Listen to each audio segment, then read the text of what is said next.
This is Matthew Kratter from Trade University, and today I want to talk about Ethereum waking up to reality. I also could have called this Ethereans waking up to reality and realizing that this move from proof of work to proof of stake might not have been the best idea after all. But I want to preface this video with some remarks because people have been complaining about my coverage of Ethereum, and I really want to explain why I do it. And I want to say, although I do enjoy trashing shitcoins like Ethereum, and the jokes really do write themselves, I do it only when there's a didactic purpose.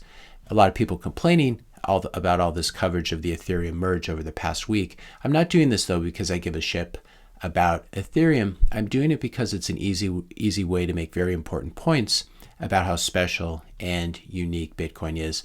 And I also think it's intellectually irresponsible not to at least understand at a basic level how the number 2 cryptocurrency by market cap works. And Ethereum basically abandoning proof of work and moving to proof of stake is a really significant thing that has implications for the whole space and implications obviously for Bitcoin. As I've said many times, Ethereum is a huge attack vector on both Bitcoin and our freedoms. Vitalik Buterin, one of the co-founders of Ethereum, is largely responsible for the ESG attack on Bitcoin. He really started it by criticizing proof of work, and he also coined the meme Bitcoin maximalist, which has done a really good job of muddying the waters and confusing people. I like to say that Ethereum is Weferium, as in the World Economic Forum. If you want to learn more about this, I'll link below to this video about how Ethereum is banker coin and the connections between Joe Lubin and JP Morgan and Consensus and the founding of Ethereum. I'll also link to this video where I talk about how Ethereum could possibly be used as the base layer for central bank digital currencies, CBDCs. So you can link to those if you want to understand. You can watch those if you want to understand why Ethereum is Weferium. And this is why my coverage of Ethereum has been heavy. I think that if you're a serious Bitcoiner, you need to have at least a passing familiarity with these things so that you can answer questions when you're asked or attacked. So let's roll back the clock to ancient history. It was about 30 days ago when I first expressed my concerns about large regulated corporations becoming the main validators for ETH after the merge. Here's the video in which I discuss this. We'll talk about it. I'll link it in the description notes below. And I talked about right here that the largest validators will be Ethereum insiders who benefited from the huge pre-mine, as well as exchanges like Coinbase, Kraken, Gemini, and staking services like Lido. I'm not sure how it's pronounced. And there is quite a bit of consternation out in the Ethereum community that this is turning out to be true. Here's Martin Koppelman, who appears to be a prominent Etherean, pointing out in this tweet that out of the last 1,000 blocks after the merge, 420 of them have been built by just Lido and Coinbase. And he did a poll here. 75% of Ethereans who responded, or other people who responded, said that this needs to change. And he scrolls down here. Top 7 entities controlling greater than 2/3 of the stake is pretty disappointing to see, to be honest. Now, this was easily predictable. And we have various other versions of this. The top 7 entities have created 67% of the blocks. Coinbase, Lido, Kraken, and Binance control nearly 60% of all the ETH staked at the current moment in time. And then Lido has this 30% share, which I'll link to below. So this is really coming true.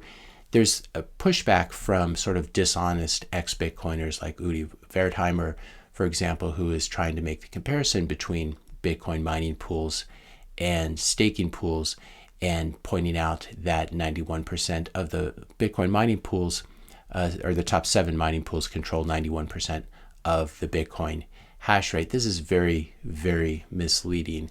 And I would say that Udi, if you've been following him at all, you will know that he is much more of a self-promoter than anything else, in my opinion. And that's just my opinion. I'm sure he's a great guy. So here's the difference and why it's unfair to compare ETH staking pools to Bitcoin mining pools. Bitcoin mining pools, the mining machine, for example, the ASIC, is in my custody. Let's say it's sitting in my garage, and I'm pointing my hash to a mining node somewhere in the world. Maybe it's in Europe, maybe it's in China. It could really be anywhere. If that mining pool does something bad, like try to launch a 51% attack, which we've talked about before, I can point my miner to another pool in just a few seconds. ETH staking pool is completely different. The staking pool takes actual possession of your ETH and holds the keys. You're giving up custody when you stake. And if they decide not to give it back to you at some point, a staking pool, there's nothing you can do about it, especially if they're doing it under government orders. And when you have just a few regulated large corporations like Lido and Coinbase creating all the blocks, this is very easy. This is a very easy attack vector for governments to take advantage of.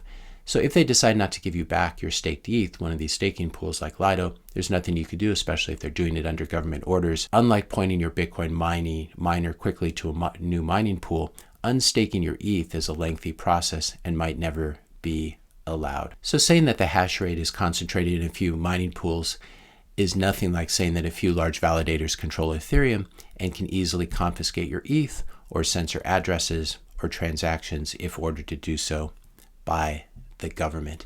If you're enjoying this video so far, I just ask you to hit that subscribe button. But this actually gets worse, because if I understand this correctly, and when I first noticed it, I couldn't believe that this was true, but it looks to me at least that even if you are staking the ETH by yourself, you have enough ETH, you have 32 ETH, and you have the technical expertise to do this, and you're doing it yourself, you're not giving it to Lido or giving it to Coinbase, you cannot withdraw your staked ETH until an ETH developer gets around to writing the withdrawal code. I like this meme where in 2024, Bitcoin has just had another halving, everything's doing beautifully, and Ethereum has just finally implemented withdrawals of staked ETH. And this is the evidence for this. I guess this is from some Discord chat or similar room.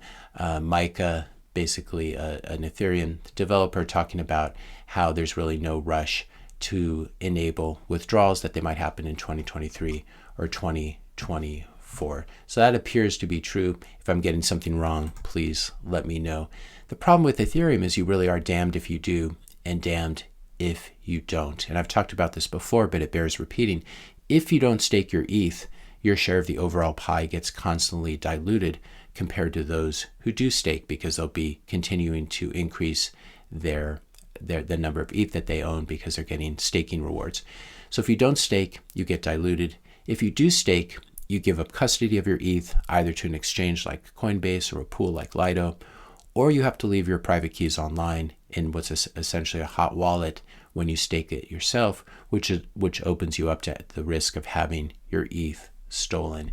And so this is a really bad combination of things. Of course, Bitcoiners keep their coins in cold storage, and in order to validate blocks, in order to mine blocks, people don't need to risk their hard-earned Bitcoin.